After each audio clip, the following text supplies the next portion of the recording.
Hello, everybody. This is Tom Eckert here. You're listening to my podcast, Numerology, a GPS for the soul. This is your place to learn about the true power of numerology and how to use it to bring out the best in yourself, understand your loved ones better, take wise decisions, and prepare for your future. In other words, how to live your life aligned with your true destiny.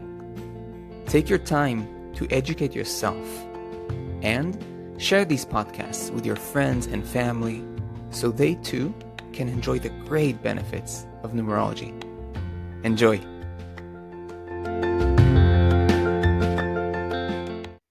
Hello there, and welcome to all my listeners, and today also my viewers. So today I'm trying a completely new format for my podcast for the first time. I'm gonna record it as a video and an audio simultaneously, so you can listen to it if you want to, or view it. Now, today I have a special guest, a most beloved friend and also student of mine, Danièle Joecker. Danièle is a holistic counselor and a certified professional numerologist, working with systemic constellations. Of course, I'm gonna, we're gonna say more about Danièle, and I'm gonna leave the links to her services and so on in the episode description, so you can know everything about her. But the important thing is that this new format is all about having professional guests come and meet and talk about intimate things that speak to all of us, and explore those topics through the numbers. But not just any numbers, the actual chart of the guest, today of Danièle. So I really appreciate you, Danièle, for allowing me to look at your numbers and being so open with the viewers. It's really, really exciting, actually, for me. Yes. So today we're exploring the topic of relationships, more specifically complicated relationships or complications in relationships, conflicts in relationships, messiness in relationships. And we're going to explore through the numbers and through Danièle sharing some of her experiences. Now, before I keep going any further, I want to welcome you if you are new to this podcast. This podcast is dedicated to in-depth numerology, and but not just in-depth numerology that can be applicable for your everyday life matters. Numerology that is transformational, that allows you to expand your consciousness and transform yourself and know yourself on ever deeper levels, and then use it to make your life better, aligned with your true purpose. Now, should you want to go deeper into numerology, there are two main ways I always offer. One is check out my numerology readings. A numerology reading is an incredible way to get to know yourself from the inside out, the light, the shadow, the in-between, questions that are burning for you, okay? You can ask everything. To know more about the readings, to book one, check out the link provided in the episode description. Now, if you want to study numerology, there are two pathways I offer. One is the self-study course pathway, which is, again, very comprehensive, but also allows you to study numerology at your own pace. I currently offer two online self-study courses.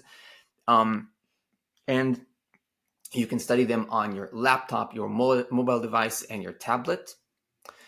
Secondly, if you want to go much deeper than that and be initiated into the real depth of numerology, just like Danièle did herself, then you can check out the in-depth numerology study program, where you study directly with me, one-on-one, from a complete beginner to a complete expert, depending on how far you want to go.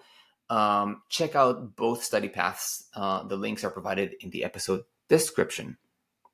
And now we're ready to dive in to our topic. So, Danièle,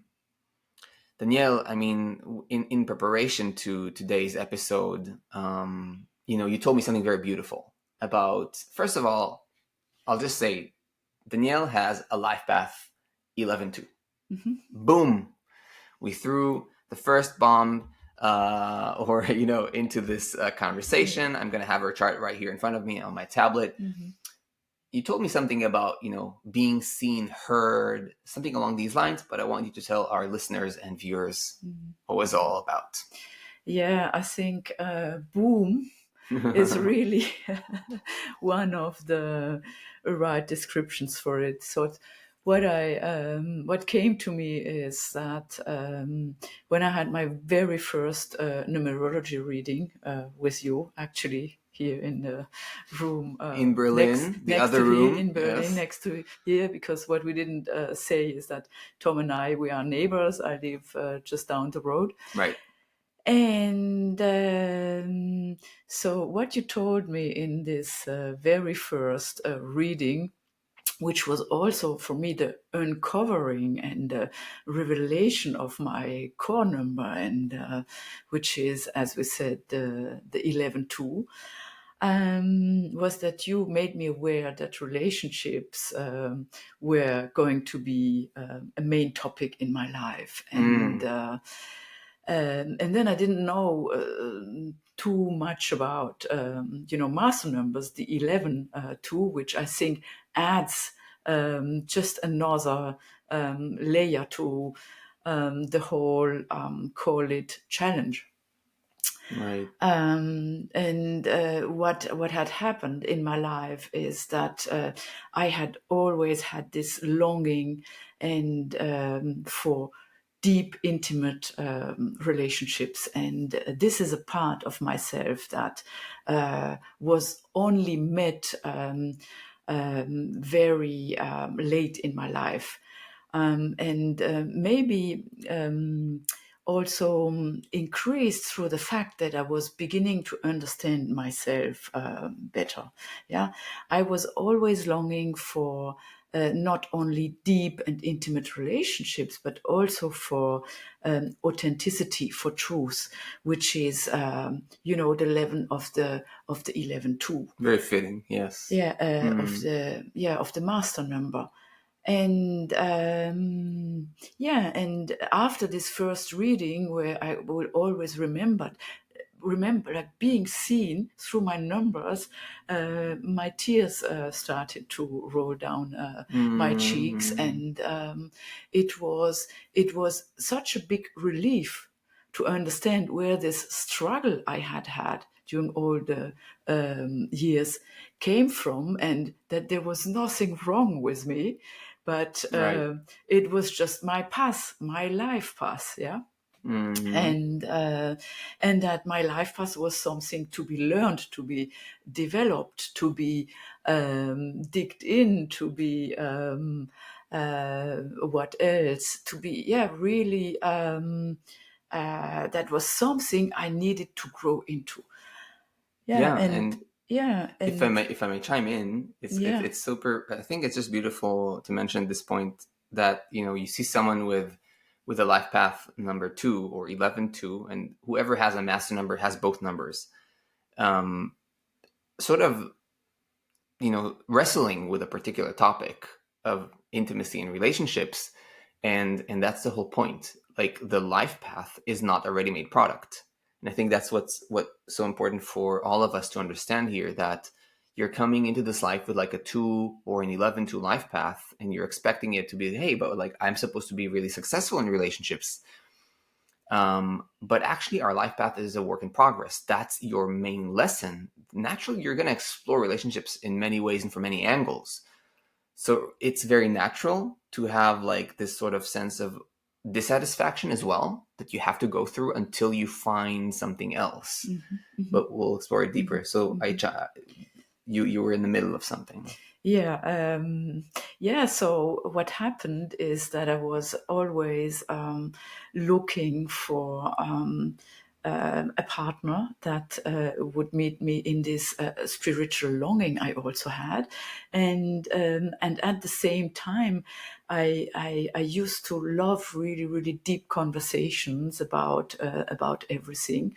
And I found that my choices were reduced, because most of the people of my age like were not interested in the topics that were interested, where I was interested in, and that of course created also a conflict. And then what happened is that I went into compromises. So, and when you go into compromises, you're not living your truth anymore. So that was, I think, one of my main conflicts. And of course, and when you're making compromises, what is programmed more or less is a separation. It doesn't work out. Because the very base of relationships is this mutual trust and this of course at least how I perceive it, this mutual trust and this ability to be really authentic and to show yourself as you are in your deepest corners. And yeah. Beautifully said. And I'm gonna like roll with it and ask a question. So your chart specifically, now I'm really looking at Danielle's numbers. And by the way, our listeners are here. Our viewers are here. I'm just pointing to the camera because, again, this is the first time sort of experiment, my friends. So forgive us if we're a little bit choppy here. It's fun and homey. So Danielle, you have like an 11-2 life path, but you also have a birthday number 1. And you have an expression number 8. I'm not referring to other numbers. They have their own thing. Maybe later I'm going to say a few words about them. But like the 8 and the 1, what do we know about the 8 and the 1?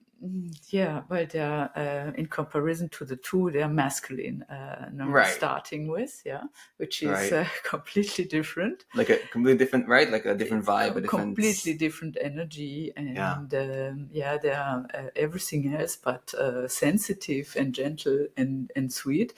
There is this really straightforwardness and of the 1, and then the drive of the 8 that wants to also be in action all the time and manifest and climb the ladders and manage and take control and and then the 1 that rings for individuality and for being unconventional and this pioneering. So I always had very new ideas and the masculine force. There was me. But I want to ask you actually something. Yes. I'm going to chime in again. Sorry, like this is going to be I think this format is going to be me chiming in many times because like I'm catching my partners for conversation in interesting moments. You're saying that like the 1 and the 8, rightfully so, like are very sort of intense, masculine, more controlling. You mentioned a few words, or driven. Do you feel that the relationship between the 2, or the 11-2, and the 1 and the 8 in your chart, let's say, contributed to some conflict that you can maybe share with our listeners and viewers in a serious relationship? Like, can you give an example, or can you share something that you could actually see?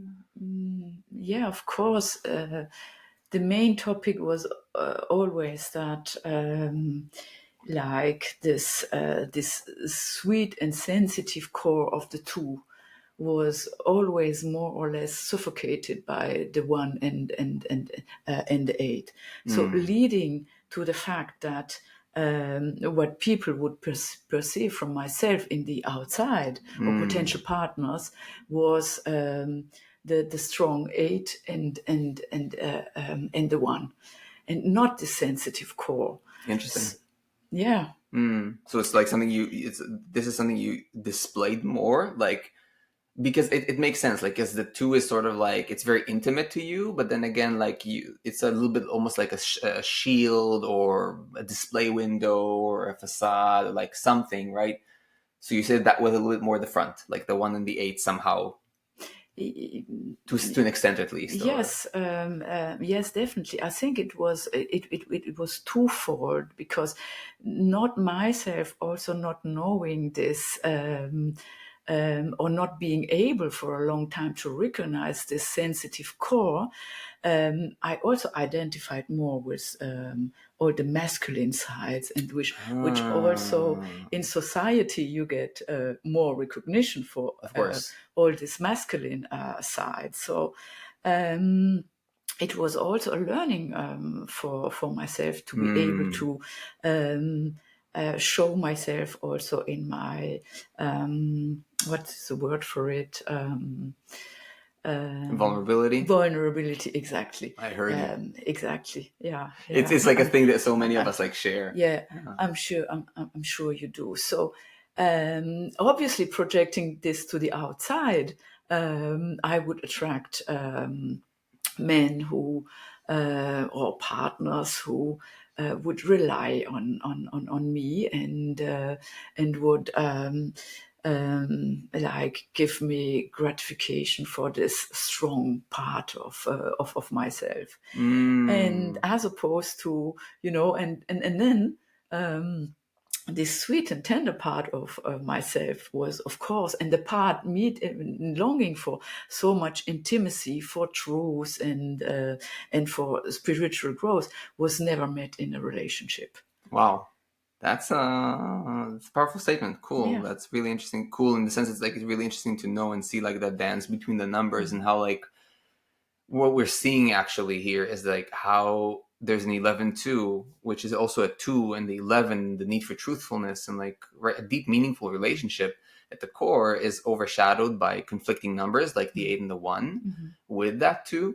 So again, coming back to number combinations, as you know, I'm talking about this all the time, right? How important it is to understand the relationship between the numbers. So Danièle is literally describing how, an 8 and a 1, interact with the 2, and Danièle, you've described like how it creates like an inner dynamic inside of you, but that inner dynamic literally manifests as an outer relationship. And I think that's such an important point for our listeners and viewers, like to understand, right? Your numbers describe your interior life, and your interior life becomes your exterior life, and that's exactly right. So meaningful. Yeah. I want to touch upon, because our time is a little limited, and I want to still like look at some more of your numbers, and it's just fascinating because if I look at your numbers, and if I may, what's so interesting to me is that there's this sort of very, very gentle 2 at the center.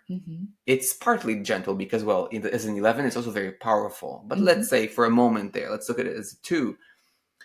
And then I see like a soul urge 3. I see an expression 8. I see a personality 5. And I see a birthday 1. Now, for me as a numerologist, I'm sure for you as well, but I'll give it my take. Like the numbers that are sort of like interacting with your life path are much more freestylers in a sense, or I would say not the most emotional, like, or emotion seeking numbers. There's much more like movement, creativity, freedom, or youthful, childlike, whatever. Even the 1, like, you know what I mean? Like the birthday 1 it's very individualistic. Like all of them in a way are more individualistic compared to the 2. So it's like, it seems that also inside of you, like it's not just the masculine. That's maybe one topic we spoke of, like in relation to the 2, but then we also see like all this individual nature, like many of them, like if you look at 1, 3, and 5, 8 maybe is in between, but like they're not like the most committed in a way, they like their own freedom. You know what I mean? And then there's the 2. Yes. I wonder if like you felt like that created also a bit of a suffocation. Again, like a sense of in relationships. And again, I don't know. I'm literally like shooting in the dark here. I'm like a feeling of like wanting, but also like going against it, consciously, unconsciously. What do you think in your experience? Not that I am aware of that. I always felt that I was really seeking and not really finding what I was looking for. But from my side, once I was in a relationship, I felt very dedicated and to it. But of course, in my whole being, I always felt very free, like the 5, and also I had this extremely creative aspect, needing, which is for me all the different to like this 4 energy of a routine. I could never really get by with routines. I needed a lot of change and a lot of new excitement around and new topics, and not in the sense that I was looking for different partners, but I needed to have the feeling that we're still being able to develop together and to find new centers of interest, and to move also together. But what I'm curious, and you're welcome to come a bit more into the frame so that our viewers can actually see you. Yes. So, I'm asking myself, like, we are looking at conflict today. We are looking, this episode is really dedicated, many of us, deal with conflicts in relationships. And I want our viewers to have some takeaways. We're not at the end yet, but like, I want our viewers to have some takeaways from the numbers. Like, for example, we see 2 and 8, okay? And some people are going to look at their chart and they're not going to know why there's conflict, but then there can be logic, through the numbers. Like, for example, you see 2, you see the wish for intimacy, but then you see 8. In your case, for example, expression number, and sometimes, like, for example, expression number that goes into expression, literally, as the word suggests, like you come out a little bit more harsh sometimes in communication, or it can be a bit more aggressive, or let's say a bit blunt or abrupt sometimes. Like, I want to say something, maybe I go a bit overboard. Again, I'm not saying that's been, but this is interesting because I think that these relationships between the numbers can show us and it can explain to us why it's not always streamlined and why there are conflicts. Or, for example, 2 and the 1. This is, again, like, I know Danièle, right? So I know that you got divorced, for example, in your life. It's interesting, right? It's interesting because, not because if I would see a 2 and a 1 in your chart, I would know that you got divorced. There are many people with 2 and 1s that did not get divorced.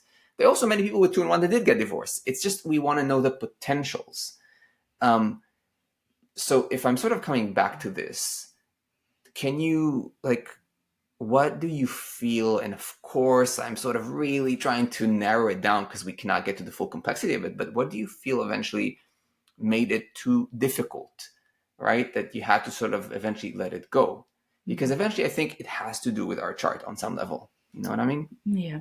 I think what happened is, well, there was this, what I have been able to observe in all my relationships also is that I have a tendency to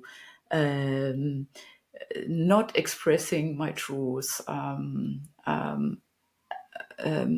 the time where it is necessary. So I keep, observing and not expressing what my needs are, not expressing maybe something where I think this might hurt or the other person, or not being able to find the right words to communicate feedback. And then, keeping it inside, maybe for years. Yeah. And then at some stage, it's so full, the baggage. The cup runneth over. Yes. And then it comes to an explosion. And then the 8 explodes, and then the 1 explodes, and 5. Yes. And then it's actually too late. So my exercise has been, part of my exercise during the years has been to really learn to recognize my needs, and to be able to set healthy boundaries, and and to learn to communicate in another way, and in that way also respect my boundaries and respect my needs, and then so that it doesn't come to those kind of explosions anymore, that then then harm the relationships and lead to at the end to separations. Makes a lot of sense. And so before I keep asking Danièle maybe a couple more juicy questions, if you're enjoying this podcast and you want to keep supporting this work and learn more about in-depth numerology, then I want to ask you to make sure to click the subscribe button or the follow button wherever you're listening from. Make sure to like this video and this episode. Make sure to click the notifications bell to keep supporting this whole work, and also just to be part of this numerology community. Also, make sure to follow me on Substack, where I write, posts and articles that combine Dharma and numerology. Lastly, make sure to check out the comment section. Be part of the conversation. Ask me questions about these episodes. I love answering you guys. I always make, my best attempt to answer all of you. And to find my Substack, the link is in the episode description. Let's go back. So I'm looking at your chart, and I, in the limited time that we still have, I want to maybe get a little bit more personal. Again, to the extent that you feel comfortable. This is all, by the way, my friends, this is all spontaneous. Nothing here is pre-recorded, no notes except having Danielle's chart here. It's all completely spontaneous. I love doing that. To me, that's the way I approach numerology. I don't like to have ready-made preparations. It's alive. Numerology represents living energies. So you see what you feel comfortable sharing. So to me, as a numerologist, and to you as a numerologist as well, like I know when I see, let's say, 2 and 5 in a chart. In your case, it doesn't really govern so much the relationship area, but it's still there. And 2 and 5, for example, have a tendency to sometimes be a little bit more, how should I say it? Like, I like to say that they tend to confuse messiness with love or intimacy. Like, if it's a little messy or confused or troublesome, that's the real deal, so to speak. I wonder, again, I'm asking a question. Do you feel that played a role in your life at one point or another? I think when I was younger, in my younger age, I was always looking for something that was going to be not conventional in that very 2-5-ish. In that area. And this, of course, sometimes brought me into situations where I wish I had not gone there in the end, like people who were not reliable at the end of the day, and who were much older than I was, and where it was when you were looking at it from a rational eye, you knew that there wasn't going to be a future for this relationship. This is what I can say to it. Always playing a little bit with the fire. That's again, that's beautiful. So to me, that's very 2-5-ish. Yes. Like it's the juicy side of the 2-5. By the way, I made an entire episode about the 2-5. You can listen to it. This is the juicy side of the 2-5. Like, it wants to explore, it wants to experiment a little bit, it wants to touch like those unexplored territories a little bit.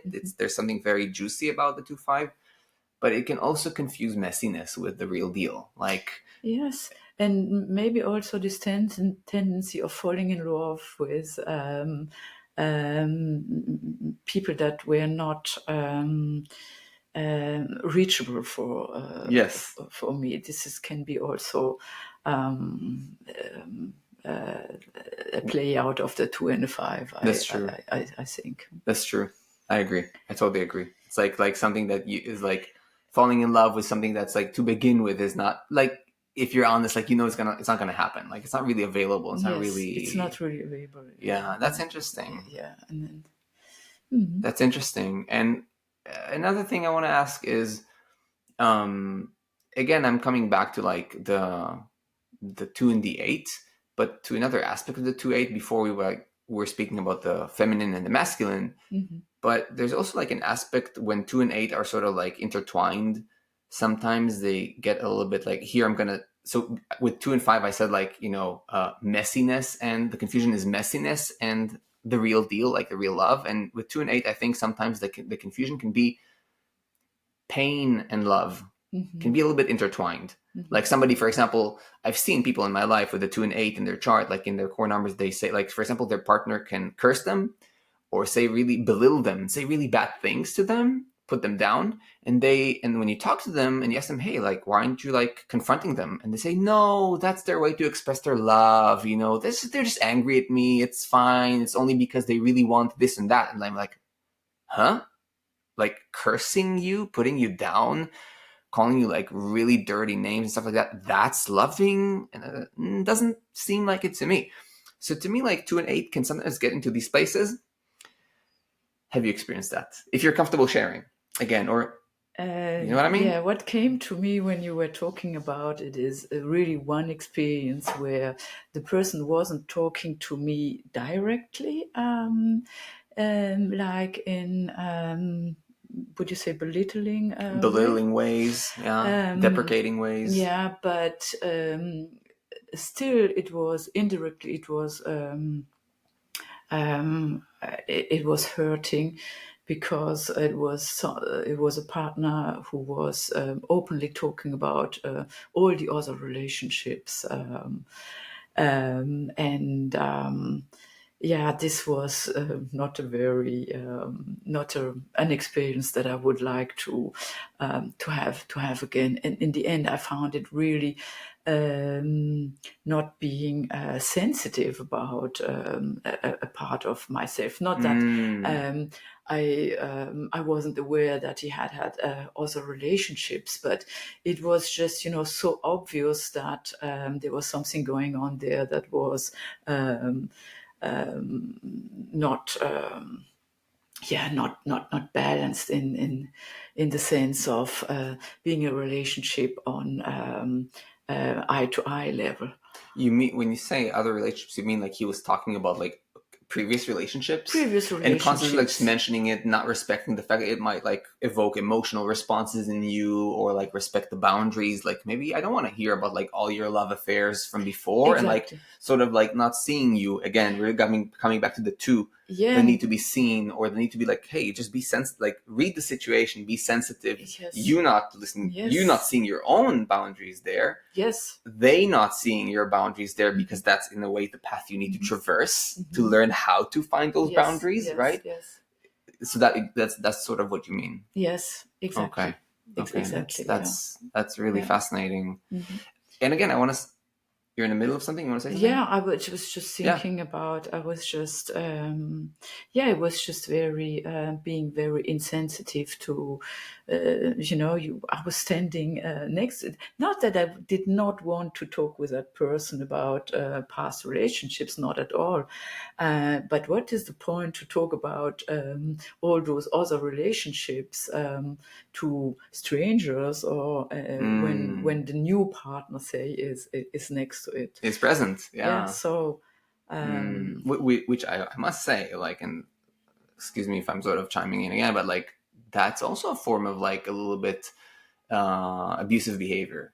Exactly. I'm using the word abuse carefully here, but like, because we know the 2-8, for those of you who will learn deeper with me, or maybe in my number combinations course, you learn the 2-8 can go to places there, and like the abusive side. Like, why would you, in a situation where like you're presenting your new partner, like, why would you do that? Some part of you knows that you're like poking into them, like you're hurting them, but you keep doing it.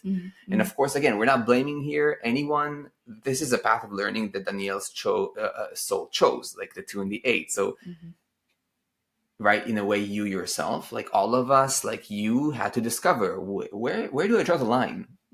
Right? Yes, it comes back to becoming aware of oneself and of learning to set boundaries. Yeah. I think this is a very important learning curve. for the 2 and 8, Absolutely. for 2 and 8 and the 2 and 1 combination.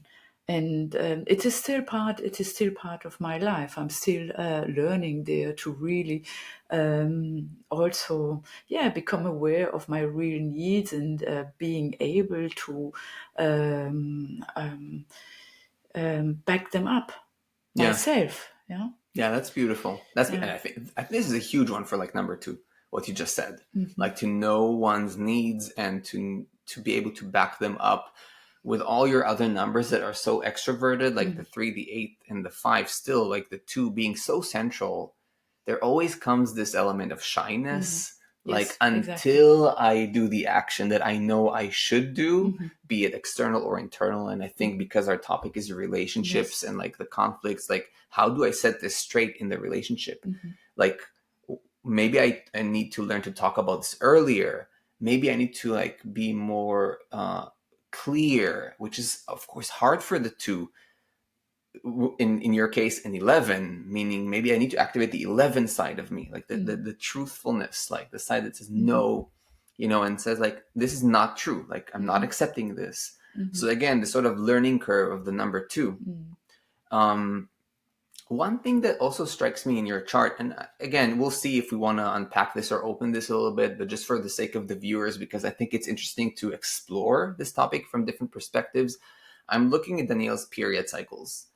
And to me, what's so interesting is that when I look at the person's chart and I want to know who they are and like really what defines their deepest character, I don't only look at the core numbers, but sometimes I would look at the first cycle, pinnacle, and challenge, because this is called the forming period. And the forming period is so,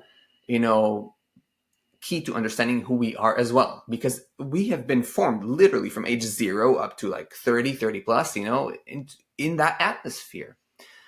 It influences who we are, what we see in the cycle and the pinnacle and the challenge. Especially I want to focus on the cycle and the pinnacle. And by the way, if you're not familiar with any of the terms like cycle and pinnacle or period cycles, there are plenty of episodes. I think there's a dedicated episode where I specifically talk about that. So just go ahead and check it out. But in your first cycle and pinnacle, you have a 4 cycle, a 5 pinnacle.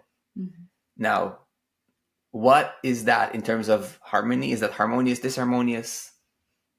What do you say? It's very, very disharmonious. It's disharmonious. Very disharmonious. A professional numerology telling you that. So I just want to ask, do you feel that played a role in shaping your understanding of relationships? Or somehow? That's an interesting question. I guess I would say this is kind of the conflict I grew up in, between my mom being rather reliable and what is the English word for angepasst? No, I don't know. This is German here. No, I'm actually consistent. French, consistent. Like, being just square-minded, things square-minded. Okay.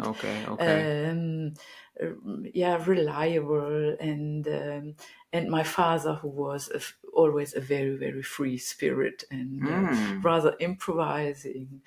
And so like your mom was literally the 4 and your father was the 5. I can see her. Like if we had to assign them to one of the numbers. Okay. Yeah, and of course, being like that, there was a lot of conflict and a lot of between your parents, between my parents, okay. And also due to them being partly overwhelmed with at some stage, when I was 10, I had 3 other siblings. And there was a lot of overwhelm in their lives, and relatively young when I was born. Yeah, and to be honest, in my young ages, I always thought that discussions and conflict and Arguments. uh, arguing and Mm, shouting at each other was part of the normal way, no which way. Interesting. Interesting. Wow. Okay. which is actually not. And I want to say, so here's, I want to say for the sake of our listeners, right? We see like a person's conditioning coming from the first period in their life, the cycle and the pinnacle, the four and five. Um, in a way, their topic is a sort of a battle. There's a battle. It creates a battle, and you really see here, and Danielle is sharing very kindly that like she saw a lot of battle at home, and it sort of became the normal. Like that. That's my norm. That's how it happens, doesn't it? You know what I mean? And like naturally influences. So there's this aggressive or violent atmosphere that you sort of you take on, and you think it's normal, and you grow into that. And the reason I'm saying this is because we see here multiple factors in the chart contribute to eventually you ending up something also in divorce. I'm simplifying it, of course. You know what I mean? But eventually, I know you're not prioritizing like romantic relationships like right now. It's not like No, the it's main not. thing in your life. You know what I mean? And fair enough. Fair enough. I think I respect it 100%. Because we're reaching like the end of today's episode, I want to actually start to wrap it up. And by wrapping it up, I mean, so we spoke about some of the conflicts. We spoke about like the 8 and the 2 and the 1 and the 2, and then all this more individualistic numbers like the 3, the 5, the 8 in comparison to the 2. We spoke about like the cycle and the pinnacle. But I also want to say, like, where do we see a solution? Like, and again, I'm leaving it as an open question, right? Because this is a creative space. Numerology is creative space. It's not like some kind of dead formula that you can just repeat forever. You're a numerologist. I'm a numerologist. When we look at your numbers, what would you think? How could we you look at these numbers and use them actually to create a better relationship? Yeah, well, I think it's a question of maturity, and I remember now what you told me also in that very very first reading.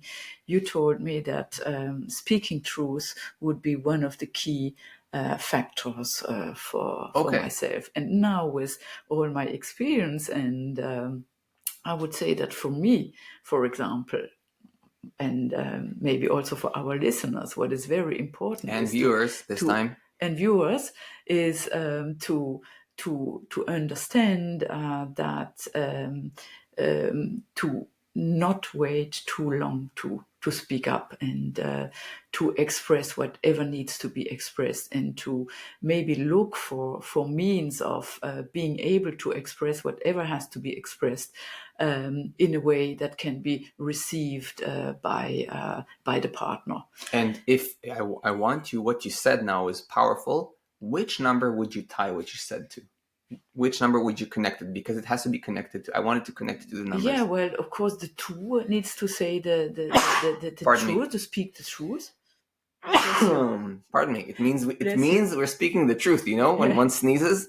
Yeah, exactly. Yeah, bless you. Thank you. And so the 11-2, the 11-2, and the 3 and the 11-2, as an expression. The 11-2, yes, and then the expression. And then which is the 3, is just expressing whatever is there. Expressing whatever is there. And the 11 is the truth. Being straightforward, Okay. Not waiting too long. Yeah. So we've got them all. And then, we can use the energy of the 5 to become creative. Also communicative. The 3 and the 5 communicating and becoming creative. And speaking the language of the other, learning to speak the language of the other in that case. Yeah. To be received. Again, being received is a two issue. Yeah. And beautiful. No, it's powerful what you're saying. And also the 8, I would like to say, like, to use the 8 in a way of, for example, creating really creating practical steps, pragmatic steps. For example, yes, because like we said that you're you in a way you're coaching people, for example. You're and I think the 8 is very talented in doing that. And I even would say that 2 and 8 are very talented in doing that as a combo. And I think 8 is very good in strategizing steps. Yes. So on the negative, it creates a mess in clash with the 2, but in the positive, like the 8 can be used to do exactly that, like to pave a very concrete path towards a better future. Like literally to lead oneself, to guide oneself into like a better future, right? Yeah, and with very much endurance. Yes, which is needed, especially like in long-term relationships. I mean, come on, we all know that long-term relationships are not like an easy ride. It's not like, a bed of roses. It requires effort. Yes. Consistent effort. Yes. Awesome. Fantastic. Any last words? Anything that comes to mind? Yes, what comes to mind is that I've really learned a lot with you and through numerology. And for me, numerology and knowing myself through numerology has been a revelation. And today I'm using it to also help people to find or to step into their own vocation, as I did myself. And this is my wish for everyone, to get to know yourself and to be able to realize yourself in this life and gain freedom. It's very beautiful. And so you have, of course, your own work, your own business going on. You give online sessions to people, right? I'm working mainly online. Yes. Yes. And so you use you said you're using like the systemic, I forget the other words, forgive me, like as I'm not used to constellation. Yes. Yeah. Okay. You want to say a few words just so our viewers know what you do? So I work on the one hand with classical numerology, like giving readings to people. And then I have learned systemic constellations, which you can do either in person, and which is more known doing it in person with working with groups.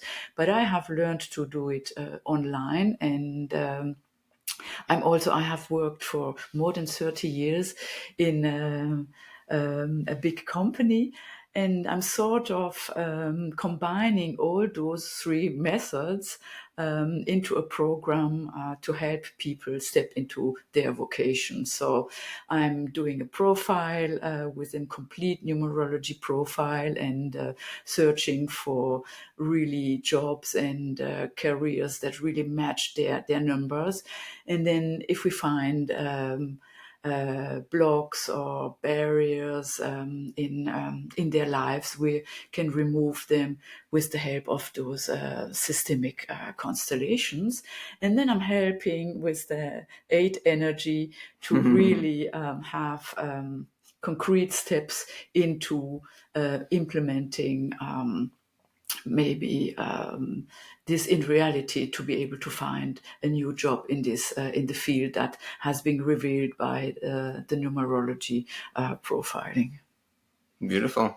Sounds multi-layered, sounds complete, sounds like you're offering a beautiful package. So I want to say, first of all, thank you. I will be leaving the link to Danielle's website in the podcast episode description, so make sure to check her out. Lovely, lovely person, intelligent and very kind, and knows what she's doing. I want to thank you for agreeing to speak so openly about yourself and share things from your own life with our listeners, with our viewers. And I hope that, that you all can benefit from this. Again, this is the first episode. They're a bit longer than the ones that I usually record because they're conversations, they're 2 people.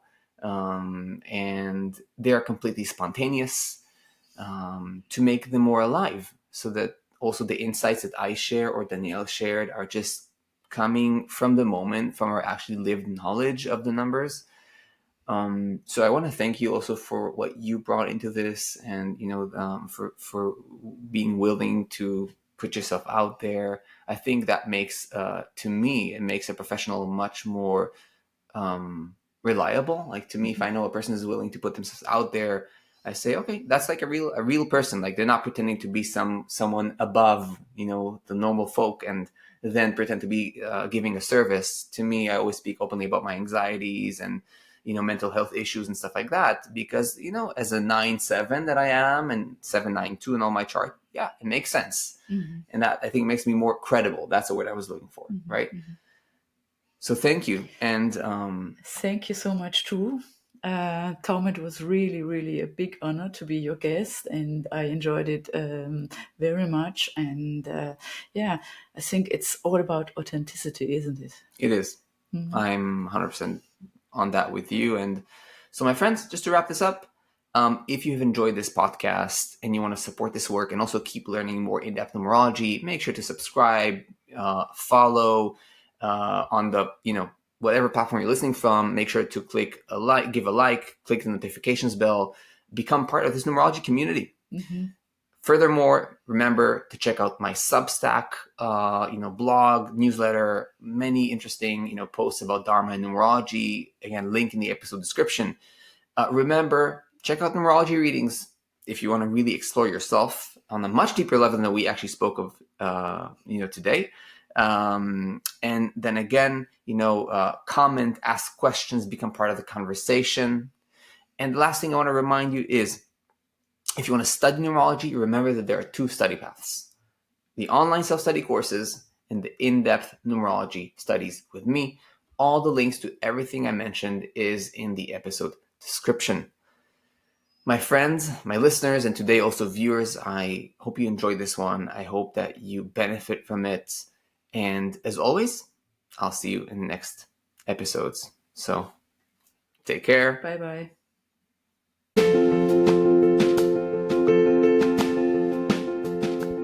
I hope you enjoyed this podcast. If you did, and you want to go deeper into numerology, check out my website, tom-eckert.com. You can also book a numerology reading or even study numerology yourself through my courses. I'll see you in the next episode.